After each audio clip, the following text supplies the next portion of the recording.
Assalamualaikum warahmatullahi wabarakatuh. A'udzu billahi minasyaitonir rajim.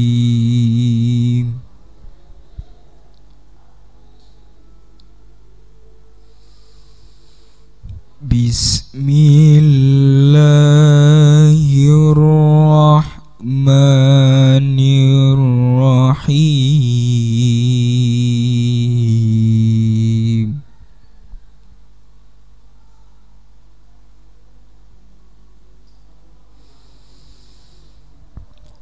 Al-hajju ashhurum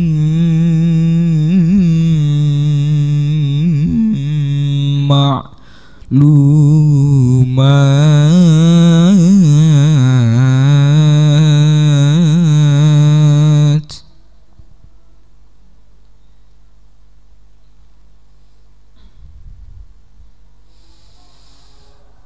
Faman farada fihinnal hajja fala rafatha wala fusuqa wala jidala fil hajj.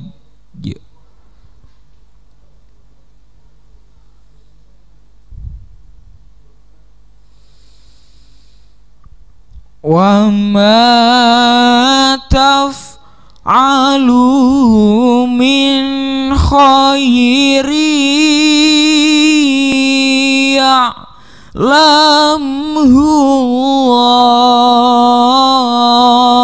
Allah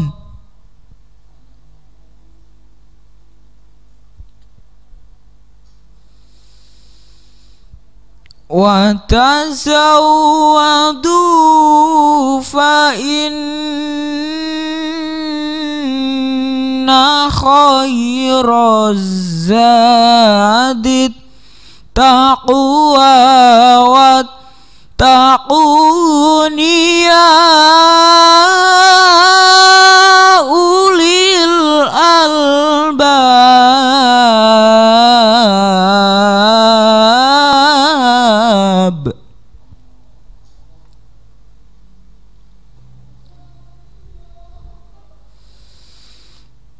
Laisa alaikum junahun an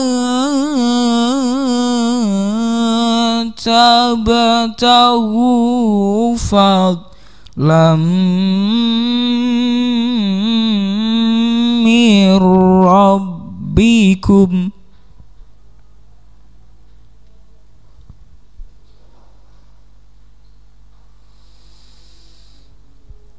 فَإِذَا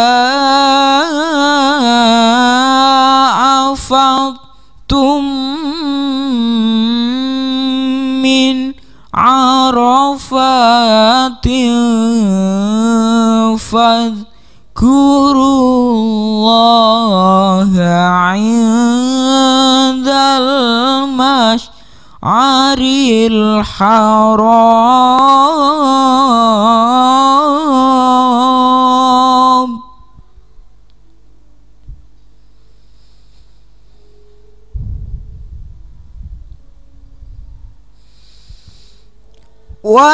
واذكروه كما هداكم وإن كنتم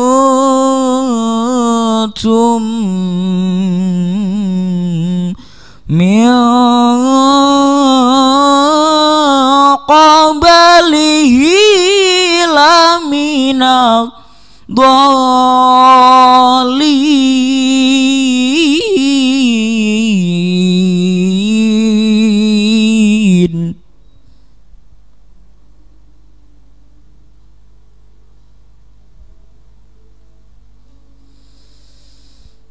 ثم أفيضوا من حيث أفاض الناس واستغفروا الله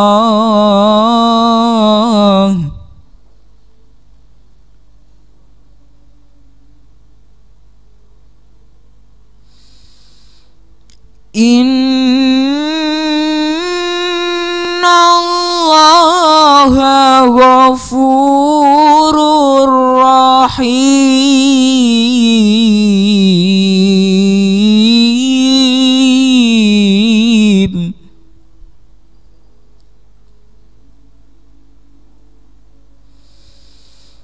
Inna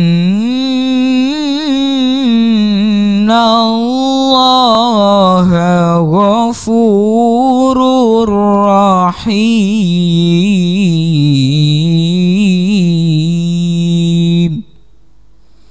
Shadaqallahul azim. Wassalamualaikum warahmatullahi wabarakatuh.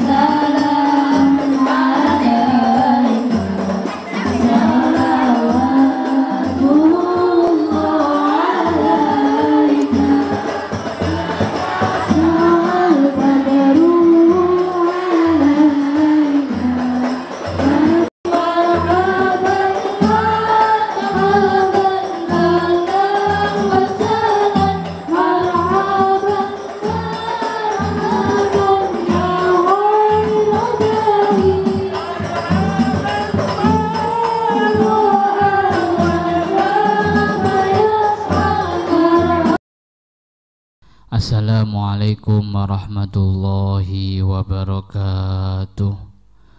A'udzu billahi minasyaitonir rajim. Bismillahirrahmanirrahim. Alhamdulillahirabbil alamin. Wa bihi nasta'in wa ala umurid dunya waddin. Wassalatu wassalamu ala asyrafil anbiya wal mursalin Sayyidina wa maulana Muhammadin. Qala Allah Ta'ala fi kitabihil karim. A'udzu billahi minasyaitonir rajim. La in syakartum la azidannakum wa la in kafartum inna 'adzabi lasyadid. Wa qala ta'ala aidan. A'udzu billahi minasyaitonir rajim. Rabbi shrah li sadri wa yassir li amri wahlul 'uqdatam min lisani yafqahu qawli. Amma ba'du, fala haula wala quwwata illa billahil aliyyil azim. Hadratul mukarramin, kepada para alim ulama yang selalu kami taati dan selalu kami hormati, kepada Bapak Kepala Sekolah SMP Al-Huda yang selalu kami hormati, dan tak lupa kepada Bapak Ibu karyawan serta karyawati SMP Al-Huda yang kami hormati, dan tak lupa kepada anak-anakku siswa-siswi SMP Al-Huda mulai dari kelas 7 sampai kelas 9 yang kami sayangi. Pada kesempatan pagi hari ini, izinkanlah kami menyampaikan puja dan puji syukur kehadirat Allah Subhanahu wa Ta'ala, yang mana dalam kesempatan yang sangat cerah ini kita senantiasa diberi kesehatan baik zahir maupun batin oleh Allah Subhanahu wa Ta'ala. Seiring ucapan alhamdulillahirabbil alamin, semoga dengan ucapan wasilah hamdalah yang kita bacakan di awal tadi, kita selalu diberi tambahan nikmat taufik oleh Allah Subhanahu wa Ta'ala, sehingga bisa kita gunakan untuk mengabdi semaksimal mungkin kepada Allah Subhanahu wa ta'ala. Shalawatullah wassalamuhu tidak lupa tersanjungkan kepada junjungan kita Nabi besar, Nabi agung Muhammad sallallahu alaihi wasallam, biqaulina Allahumma sholli ala sayyidina Muhammad wa ala alihi wa sahbihi wa barik wa salim ajma'in, yaitu makhluk yang menjadi panutan, yang menjadi pedoman bagi umat manusia seluruh alam. Semoga dengan wasilah sholawat yang kita ucapkan di awal tadi, kita besok di akhir zaman mendapat syafaatnya dan selalu diakui sebagai umatnya. Amin Allahumma amin. Hadirin wal hadirat, anak-anakku yang berbahagia, pada kesempatan hari ini alhamdulillah kita masih diberi kesempatan oleh Allah Subhanahu wa ta'ala untuk memperingati, untuk tadzakur, untuk mengingat-ingat terhadap masa kelahiran Rasulullah sallallahu alaihi wasallam.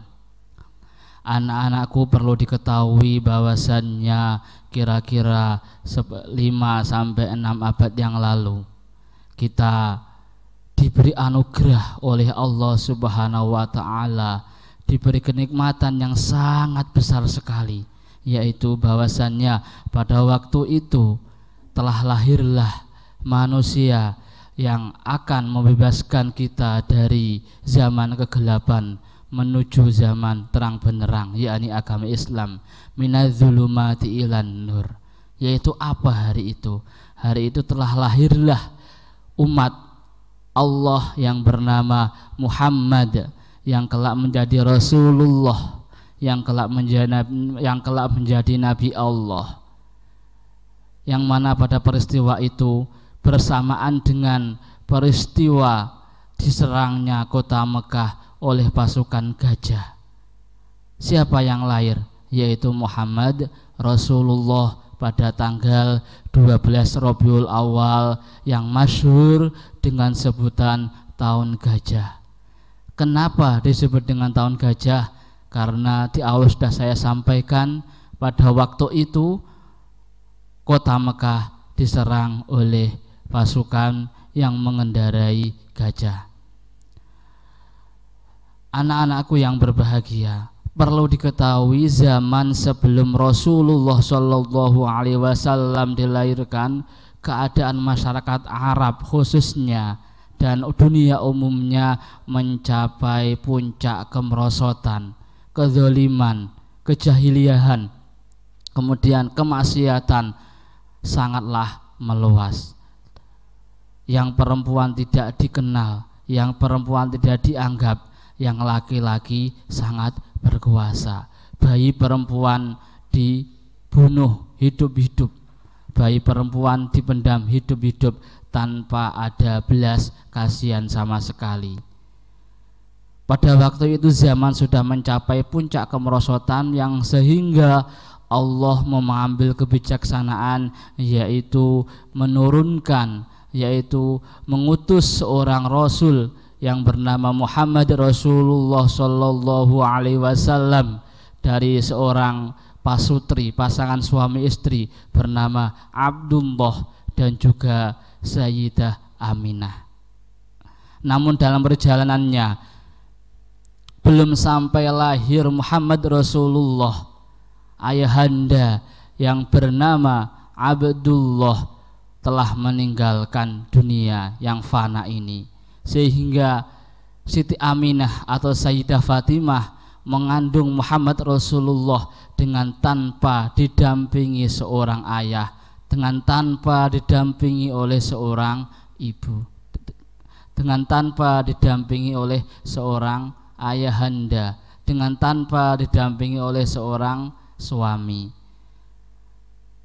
Anak-anakku yang berbahagia, dari situ kita bisa menelaah bahwasannya seorang yang besar yang akan menjadi panutan bagi umat seluruh alam pada waktu awal kelahirannya itu tidak mudah tidak semudah yang kita bayangkan.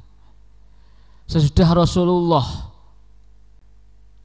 lahir pada tanggal 12 Rabiul Awal, belum genap 5 tahun Rasulullah ditinggal wafat oleh ibunya, yaitu Siti Aminah.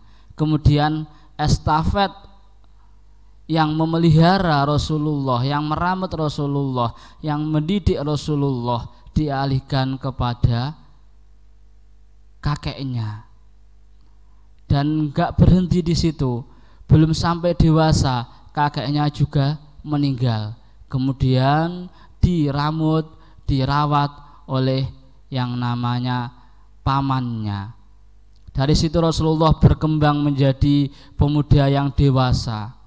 Dari situ Rasulullah berkembang menjadi orang yang bijaksana, yang sehingga dalam perjalanannya Rasulullah Shallallahu Alaihi Wasallam bekerja pada seorang perempuan yang bernama Sayyidah Khadijah. Apa pekerjaan Rasulullah pada masa itu?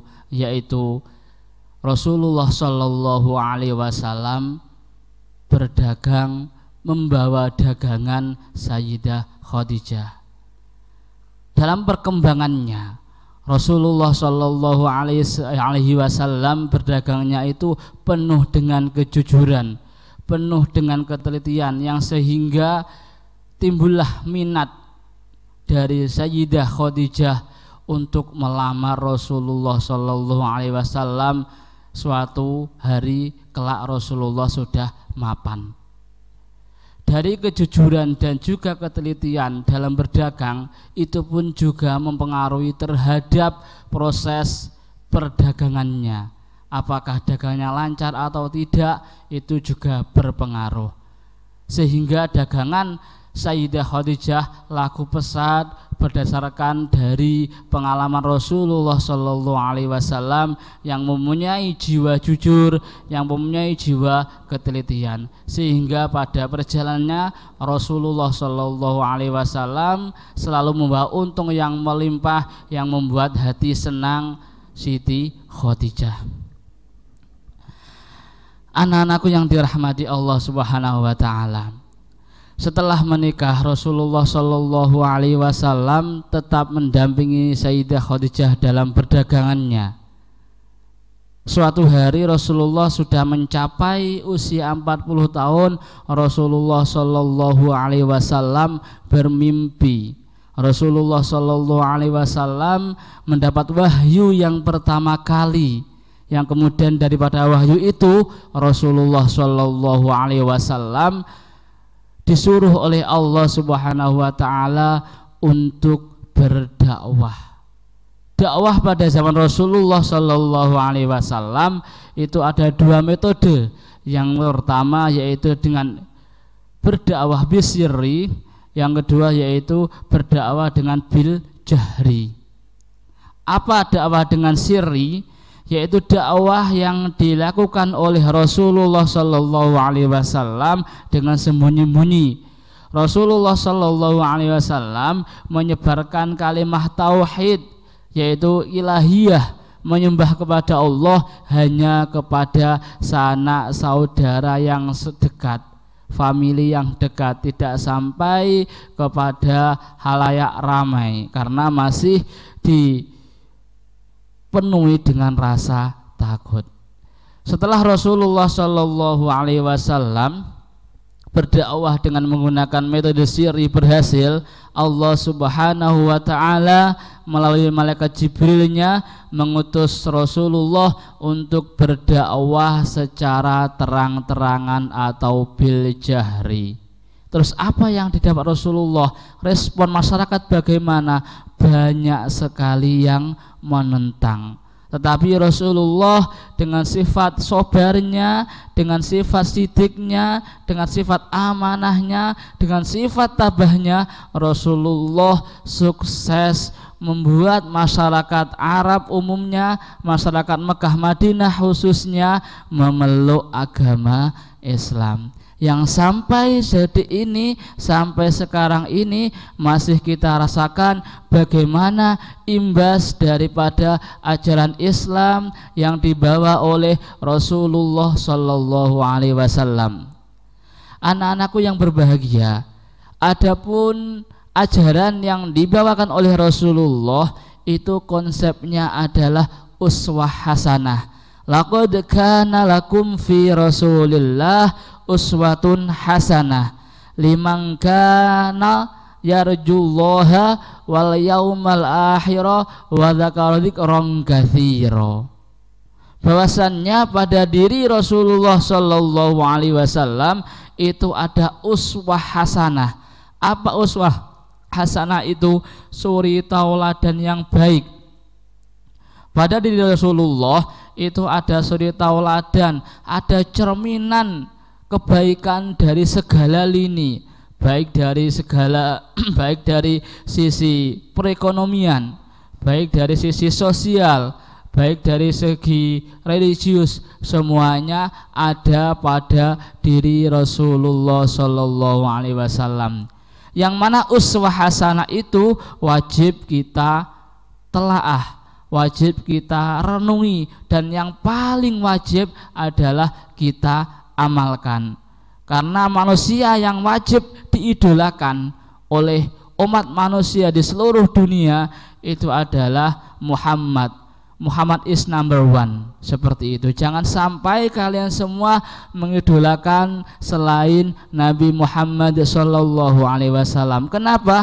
Karena Nabi Muhammad Sallallahu Alaihi Wasallam itu sudah memberikan kita keterangan, sudah memberikan kita cahaya yang terang benderang, yang semula kita semua masih digeluti dengan dunia kegelapan.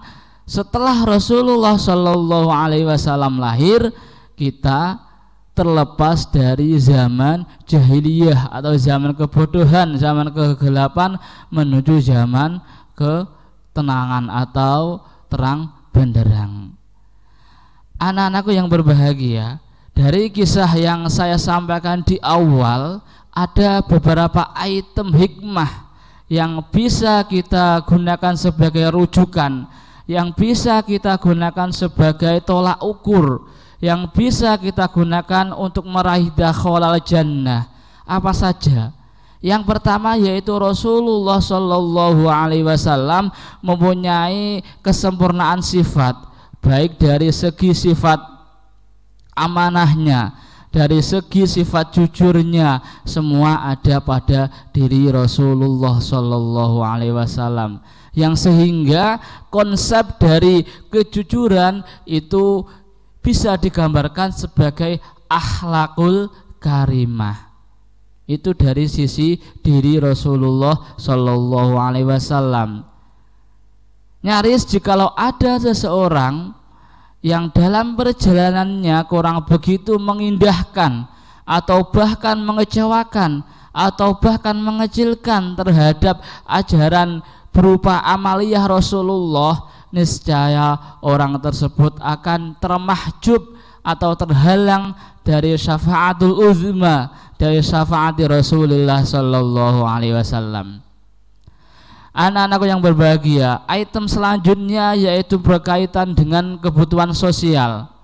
Perlu disimak, pada zaman dahulu masih ada perbudakan. Apa budak itu? Perempuan yang tidak punya harta benda itu bisa diperjualbelikan layaknya orang itu seperti hewan. Na'udzubillah min dzalik. Itu pada zaman jahiliyah atau zaman sebelum Rasulullah Shallallahu Alaihi Wasallam. Kemudian yang kedua yaitu masalah bayi perempuan, yang mana jikalau ada seseorang perempuan melahirkan bayi perempuan, niscaya bayi perempuan tersebut akan dikubur hidup-hidup. Kenapa kok seperti itu? Karena masyarakat Arab jahiliyah beranggapan jikalau mereka punya anak perempuan, mereka ibaratnya itu mendapat bala, mendapat hinaan yang sangat besar sekali. Sehingga untuk menjaga harga diri masyarakat Arab jahiliyah, bayi perempuan dikubur hidup-hidup, yang dikembangkan adalah bayi laki-laki. Nah, setelah Rasulullah Shallallahu Alaihi Wasallam dilahirkan di muka bumi ini, semua ajaran baik yang berupa membunuh bayi perempuan ataupun menjual belikan perempuan yang tidak punya harta dihapus oleh Rasulullah Shallallahu Alaihi Wasallam. Itu dari segi sosial kemanusiaan. Ada lagi ajaran yang telah dibawa oleh Rasulullah Shallallahu Alaihi Wasallam berupa ajaran sosial kemasyarakatan, yaitu diutusnya Rasulullah untuk membawa ajaran berupa zakat fitrah. Apa hubungannya dengan kehidupan sosial masyarakat? Zakat fitrah ataupun zakat mal itu dialokasikan kepada orang-orang yang notabene-nya tidak mampu untuk mencukupi kehidupannya. Bisa dikatakan zakat fitrah atau zakat mal itu merupakan media dalam agama Islam untuk membantu kaum kafir, kaum miskin, kaum fakir, seperti itu. Itu merupakan amaliyah yang bernuansa sosial kemasyarakatan, dan masih banyak lagi terkait masalah-masalah yang berhubungan dengan kehidupan kita sehari-hari.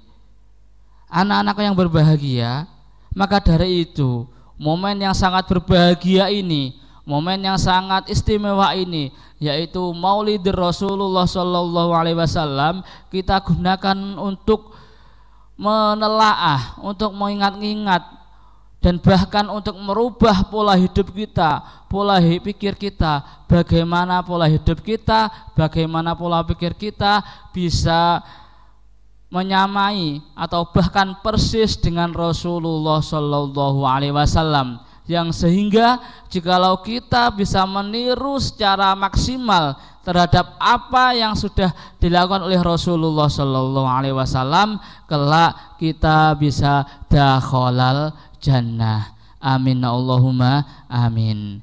Anak-anakku yang berbahagia, melalui momen ini marilah kita semua bermuhasabah lin nafsi, berintrospeksi diri, melihat diri kita sendiri, apakah kita sudah patut jikalau kita mengaku sebagai umatnya Rasulullah Shallallahu Alaihi Wasallam, jikalau kita masih tidak mau atau menolak terhadap ajaran Rasulullah Shallallahu Alaihi Wasallam. Maka dari itu, melalui momen yang berbahagia ini, melalui peringatan Maulid Rasulullah, saya mengajak kepada kalian semua untuk berusaha secara maksimal untuk selalu berusaha mengamalkan apa yang selalu diajarkan oleh Rasulullah Shallallahu Alaihi Wasallam, baik yang berhubungan dengan akhlakul karimah, yang berhubungan dengan kehidupan sosial kemasyarakatan, dan yang berhubungan dengan ubudiyah, dan yang berhubungan dengan ukhrawiyah. Semoga kita kelak bisa mendapat syafaatul uzma, syafaat yang besar dari Rasulullah Shallallahu Alaihi Wasallam, dan diakui sebagai umatnya, sehingga kita bisa meraih dakhalal jannah. Amin Allahumma amin. Anak-anakku yang berbahagia, mungkin hanya ini saja yang dapat kami sampaikan. Apabila ada tutur kata yang kurang begitu mengena, kami minta maaf yang sebesar-besarnya. Akhiru qauli wallahu muwaffiq ila aqwamit thoriq. Assalamualaikum warahmatullahi wabarakatuh.